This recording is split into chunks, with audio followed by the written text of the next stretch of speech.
반갑습니다. 황진수입니다. 예, 지금 우리 강의는 한비자가 인간을 어떻게 보고 있는지, 그리고 살아가는 그 사회적 배경인 역사를 어떻게 보고 있는지에 대해서 살펴보고 있습니다. 지난 강의에서 우리가 한비자가 참 말하기 어려운 다양한 인간관계들을 굉장히 예리하게 분석한 내용들을 살펴봤습니다. 자, 한비자는 기본적으로 이익이 바탕이 된 계산지심, 이것이 바로 사람들이 가지고 있는 본성이다, 이렇게 봤지요. 근데 사람들은 왜 그러한 이익, 자기를 위하는 자위심이 발동하게 됐을까를 한번 살펴봤던 것 같습니다. 그래서 한비자는 그 당시에 이런 얘기를 했어요. 이러한 자위적 인성의 또 다른 근거로 바로 재화 부족 문제를 제기했습니다. 처음에는 사람들이 세상에 적을 때는 뭐 자연적인 과일이나 뭐 농산물이나 가축이나 아니면 동물들이 많아서 수렵이나 아니면 농경으로 말 그대로 먹고 사는 데 지장이 없었는데, 점차 사람들이 불어남에 따라 가지고 먹고 살 것들이 점차 부족해진다는 거죠. 그래서 사람은 많아지고 제한은 적어지니 서로 경쟁하게 되고, 이로부터 바로 이기적 현상이 나타났다 하고 이렇게 분석을 하고 있습니다. 정말 놀라운 분석 아니겠습니까? 벌써 2300년도 전에 이러한 주장을 했다라는 사실에 놀라움을 금할 수가 없습니다. 우리가 19세기에 토마스 멜서스가 주장한 내용하고 유사하기 때문입니다. 자, 이 양반이 한 얘기를 한번 볼까요? 오두편에 보면 이런 얘기가 나옵니다. 옛날에 남자가 농사를 짓지 않아도 열매로 먹을 거리가 충분했고, 여자가 길쌈을 매지 않아도 짐승 가죽으로 옷을 해 입는데 문제가 없었다. 근데 힘들어 일하지 않고도 생활이 넉넉했고, 사람은 수가 적고 물자는 여유가 있어서 백성들이 굳이 다툴 필요가 없어. 내가 이 나무에 이거 하나 따먹는데 옆에 있는 사람이 와서 내 거야 하고 달려들어서 따갈 필요가 없다는 거죠. 그 다른 나무에 얼마든지 딸 수 있으니까. 이로써 뭐 상도 필요 없고 중벌을 쓰지 않아도 말 그대로 나라가 잘 다스려졌다. 우리 요임금이나 순임금 때 얘기를 하는 거겠죠. 그런데 지금은 한 사람이 5 자식이 있어도 많다고 여기지 않은 거. 한 사람이 5명을 자식을 가진다 이런 얘기죠. 그렇다도 많다고 여기지 않는다. 근데 그 자식이 또 5 자식을 낳아. 그러면 어떻게 됩니까? 5, 25가 되죠. 자기 할아버지는 죽지도 않았는데 벌써 25명의 손자가 이렇게 됩니다. 자, 이만큼 사람이 기하급수적으로 증가함에 따라 재화는 또 상대적으로 적게 되니 서로 가지기 위해서 다투게 되고, 상을 배로 주고 또 엄벌을 취한다고 해도 사람들은 자기 이익이 되면 달려든다는 얘기죠. 상이나 벌로 통제가 불가능하다는 얘기입니다. 기본 이익을 추구하는 사람 마음이. 자, 이런 얘기죠. 예, 조금 전에 말씀드렸던 그 토마스 멜서스입니다. 토마스 멜서스는 1798년도에 인구론을 발표를 하죠. 아무런 통제가 없다 그러면 인구는 기하급수적으로 늘어나고 자원은 산술급수적으로 증가한다. 따라서 나중에는 말 그대로 먹을 것이 없게 된다. 따라서 인구 폭발을 막아야 된다. 그래서 산화 제한을 해야 된다. 이런 얘기들이 있었습니다. 그리고 저희들 젊었을 때만 해도 말 그대로 아들, 딸 구별 말고 하나만 낳아 잘 기르자. 이런 표어도 있었고, 했습니다만은 지금은 어떻습니까? 우리나라를 비롯해 가지고 중국, 일본, 뭐 중진국, 선진국을 비롯해 가지고 많은 나라에서 지금 아이를 안 낳죠. 그러다 보니까 인구가 뭐 몇 년도 가면은 나라가 없어질 정도로 줄어드니 많이 하는 얘기가 나옵니다.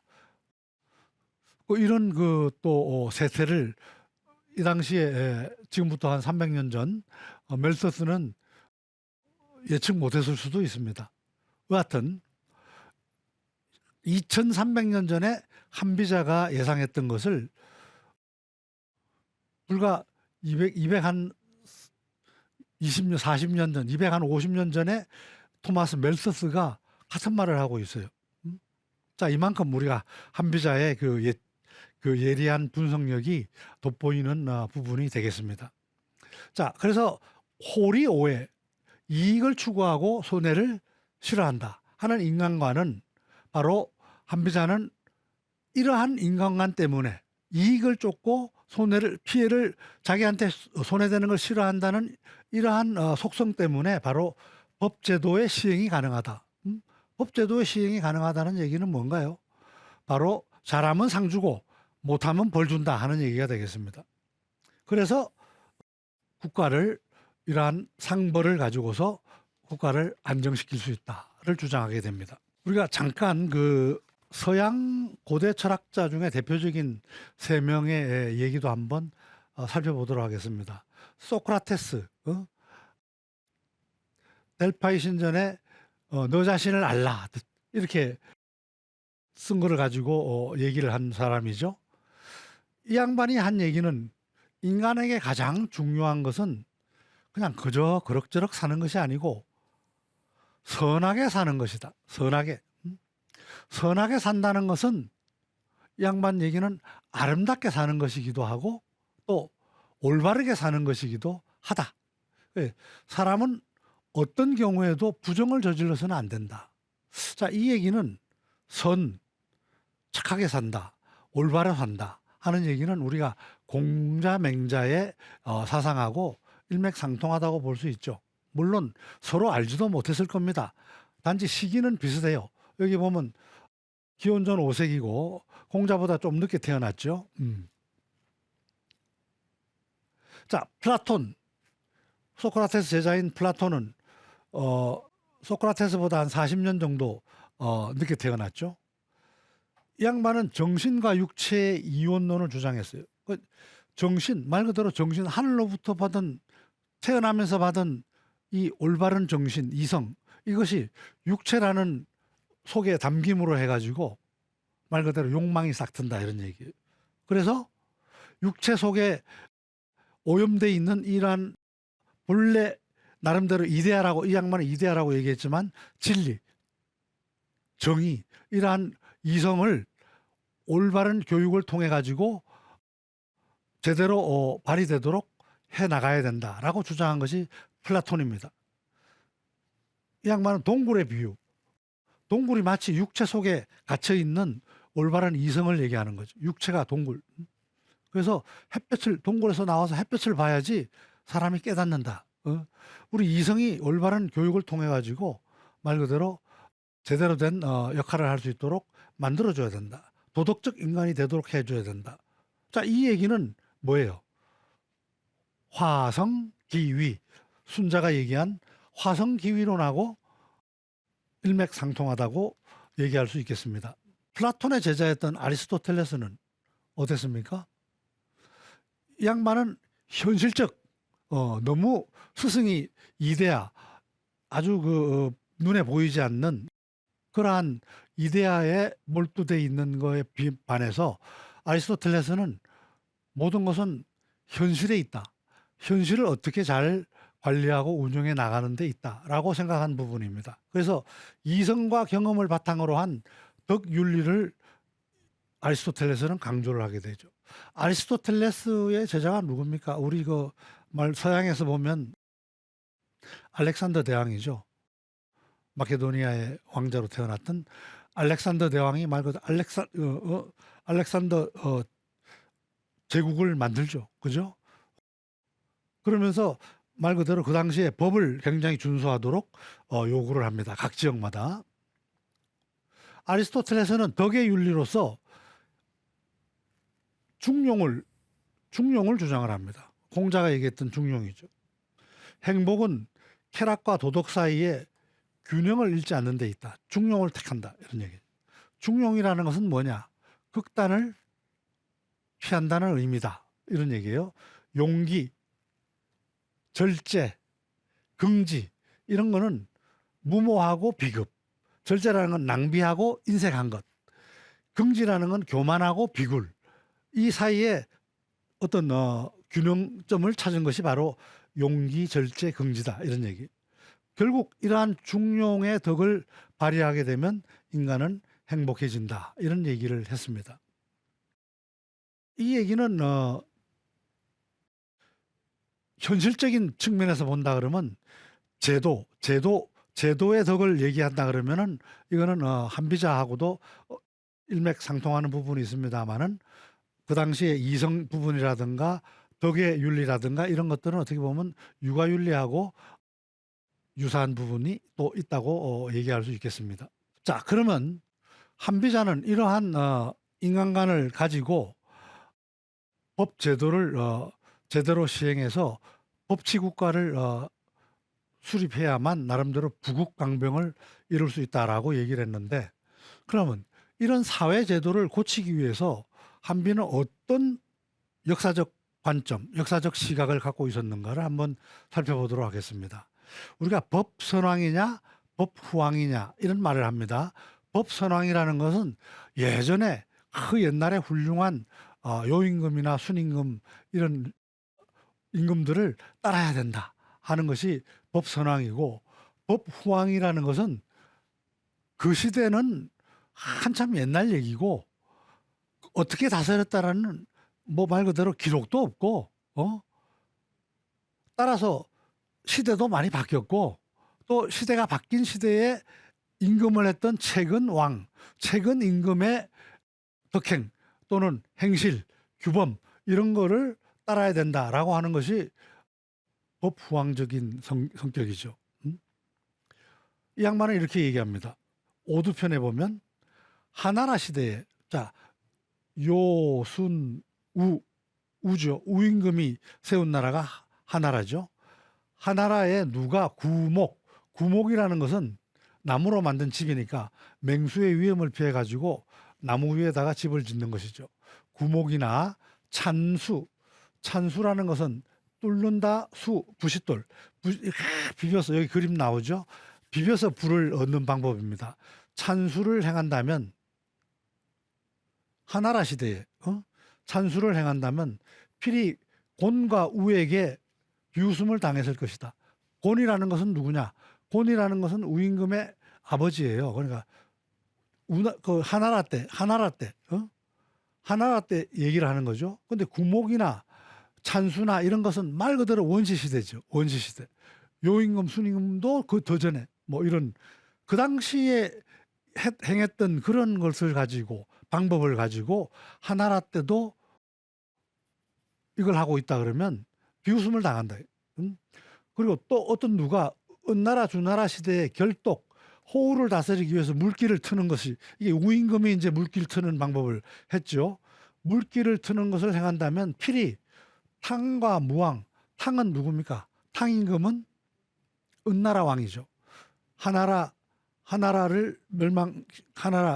걸주, 거랑을 멸망시키고 세운 나라가 은나라죠. 은나라 초대왕이 탕왕이죠. 그 다음에 탕의 마지막 임금 주왕을 멸망시키고 주나라를 세운 것이 무왕이죠.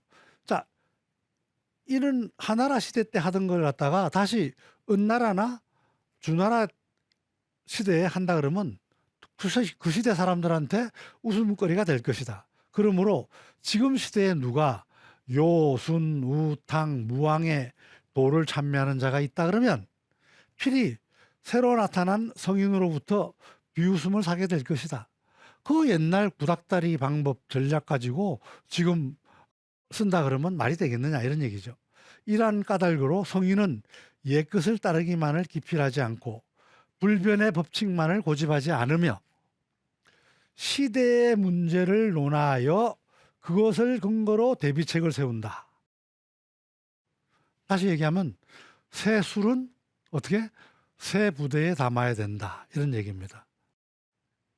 저는 개인적으로 뭐 미국이든 뭐 우리나라든 마찬가지지만 아주 그 오래된 옛날 구 정치인들이 또 나타나 가지고 뭐 정치를 하겠다고 덤비는 부분들은 바로 이러한 한비자의 이러한 얘기들 한불간 그 구닥다리 세대를 지금 또 변화된 세대에서 다시 또 하겠다고 덤벼드는 것은 노욕이다.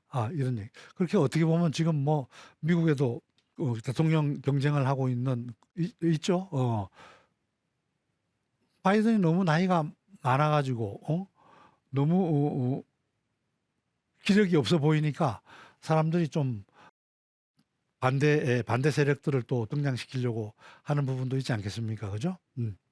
자, 이와 같은 걸 봤을 때 우리가 한비는 진보적 역사관을 가지고 있다. 이렇게 볼 수 있겠죠. 상황이 한 가지 예를 들면 상황이 진나라 효공한테 변법을 실시해야 됩니다. 제도를 바꿔야 됩니다. 라고 얘기했을 때 주위 신하들은 다 반대를 했어요. 그래서 상황은 진효공한테 직접 이런 얘기를 합니다. 불필법고 옛날을 따를 필요는 반드시 없습니다. 칭속이행 현재의 속성, 현재 민속을 따라서 현재 사람들의 풍속을 따라서 행하면 됩니다. 이런 얘기를 해요. 볼까요? 세상을 다스리는 데는 한 가지 방법만 있는 것이 아니며 나라를 이롭게 하는 데는 반드시 옛것을 본받아야 할 필요는 없습니다. 탕왕과 무왕이 왕업을 이룬 것은 탕왕이 아까 거랑을 축출하고 무왕이 주왕을 축출했다 그랬죠. 왕업을 이룬 것은 옛날의 법을 답습하지 않고 정벌했기 때문입니다. 하나라와 은나라가 멸망한 것은 제도를 바꾸지 않아서 망한 것입니다. 그렇다면 옛날의 법을 반대하는 자를 자기와 같이 옛날 제도를 바꿔야 된다. 옛날의 법을 반대하는 자를 반드시 비난할 수 없고 옛날의 제도를 답습하는 자를 꼭 있어야 됩니다. 이대로 해야 됩니다. 보수죠. 라고 한다고 칭찬할 것이 못 됩니다. 군주께서는 더 이상 이 변화, 변법, 제도를 바꾸는 거에 대해서 괴념치 마시옵소서 하고 얘기를 합니다. 자, 이게 바로 불법 필고예요. 그죠?